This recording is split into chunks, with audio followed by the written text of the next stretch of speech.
Yeah, bug. Well, good morning, fellow YouTubers. How's your hammer hanging this morning? That's an old saying I've heard all my life. Well, up until the old folks all about passed away. And I never did get around to asking them what it meant. But I suspect they was referring to your hammer because these overalls has got a strap on them for your hammer, and sometimes it'll get twisted, sometimes it'll hang upside down. And just, you know, I expect that'd be a sign of a bad day when that happens. So anyhow, that's the way they used to greet one another a whole lot back in the old days. Yeah, I just got through eating dinner. Some of y'all might call it lunch. But I thought I'd tell y'all a little bit about what's going on around the old homestead here today. This is Red Dog right here. He's the baby of the bunch. He ain't still a puppy. But we got coyotes. They're trying to tote us off around here. And there's a cornfield right over there, about 50 yards other side of the fence there. And I'm only living soul back here in this holler, and them coyotes kept me up nearly all night last night. They, excuse me, they just circled the house. They circled us all night. One time there was a bunch over here howling. There's a bunch out here in front of the house over in that grass and weeds and stuff yonder, howling and carrying on. Then there was a bunch come in behind us across the creek, all at the same time. And I mean, they was raising Cain and carrying on, and I hollered at them 2 or 3 times. They quietened down a little bit, and no, you don't drink that. And I've taught the dogs to, when they get around close like that, the fence is just right there. It's about 70 feet from here out there to the fence, all the way on both sides, all 3 sides here in the creek behind us. And I finally taught the dogs, when they get in here close like that, just lay still, just go be quiet, and don't mess with them. Cause the only thing between them and a pack of coyotes could be 8, 10, 12 in that pack. They'd kill them in 2 or 3 seconds before I could get a gun, get out there and do anything to help them. So I finally scolded the dogs enough that they learned that Red Dog goes under the house, and Tater and Trixie sleeps in the house at night. Anyhow, I let him in at night because some reason Red Dog has jumped on him 2 or 3 times, and it's always at night. And so during the day they're fine. So I said, well, rather than have that big old bulldog kill him, I'd rather just let him in the house, and he slept over there in the corner out of the way. But anyhow, y'all might wonder why I got all these guns sitting around out here. Like maybe the revenuers is fixing to come and raid the steel. That ain't it. That ain't what's going on. I got these because I'm hoping that them coyotes just come waltzing out through here after a while. If they do, I'll catch him red-handed and get me 1 or 2 of them.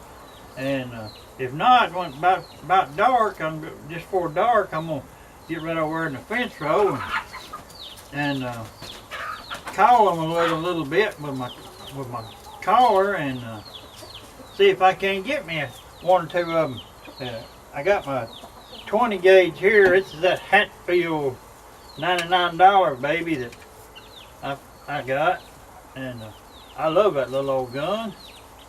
And if he comes in, if I see him at all, he'll be within shotgun range pretty much, because it ain't very far in either direction that I can see for the trees and stuff. But if he happens to be down that cornfield there a pretty good little ways, and he just sits down there and won't come on in, I'll take this 50 caliber Hawkins here to him and put me a cap on that rascal, and I don't know, 100 yards. If he'll sit still for a little bit, I might hit him. It's just open sight, but it's pretty true. I've killed quite a few deer with it over the year, and I expect that 50 caliber lead ball hit him somewhere. It'll slow him down. I may have to run down there to him and finish him off with my shotgun, but either way he's gonna be dead, so it don't make no difference. And anyhow, if I get me one, I'm gonna, yeah, she's just a baby too. He's only been 9 years old. Or, I don't know how, yeah, there's 9. Now get down a minute. You see, I'm not talking to you, I'm talking to the people. I don't know where they're at. They could be anywhere, you know? But that's who I'm talking to. But if you think I'm talking to you, that's fine too.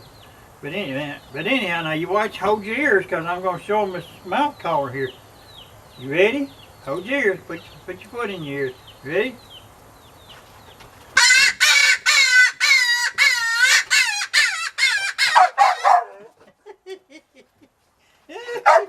What'd you think about that? What'd you think about that, Buckster? Huh? Where was that rabbit? Huh? Ain't no rabbit can get in that little old thing, is it? No. But it don't make no difference whether the rabbit's in there or not, just so its sound is, ain't it, huh? But anyhow, I went squirrel hunting the other morning, and I dropped that thing in my pocket. I went off over yonder to another place away from the house here, and so the dogs wouldn't try to go with me. And I killed me a couple of squirrels, and I was sitting there and I said, boy, this sure does look like a good place for a coyote to be hanging out. With no houses around, nothing, so I got that thing out and I squalled down on it a few times and put it back in my pocket and leaned back against the tree. And I seen something out of the corner of my eye, and here come a coyote down there. He wasn't more than 30 yards, I guess, trotting right along just right toward me. And right behind him, there come another, a bigger one, between me and that one. Now he was close, and he was coming, he was turning, and he was coming right up, gonna come right toward me. Well, foolish like me, all I had was my little old 22 with a scope. And I know some people might, but I couldn't never get them in that scope. And so that one, he just kept a coming like he was, I thought he's either gonna come up here and bite me and attack me, and I'm gonna have to fight him hand to hand, or else he ain't figured out that it's a person yet, and he's still licking his lips trying to find that rabbit. And he got about 15, 20 foot of me. He wasn't much. I could have thrown the gun and hit him. And he seen me. When he did, he turned around and took off. And I didn't even shoot at him because I didn't want to make it no worse than it already was. I was already embarrassed that I didn't carry the shotgun with me if I was going to try to call a daggum coyote up in the woods. But anyhow, they went on. And neither one, we both come home unscathed, me and them. But anyhow, if I have any luck out there this evening, or if I don't have no luck, either way, I'm gonna go early in the morning, because they started picking that corn. They got about half of it picked, and they ought to come out in. I've been waiting on the picket where I could see them. And if I don't get me one this evening, I'm gonna try them again early in the morning.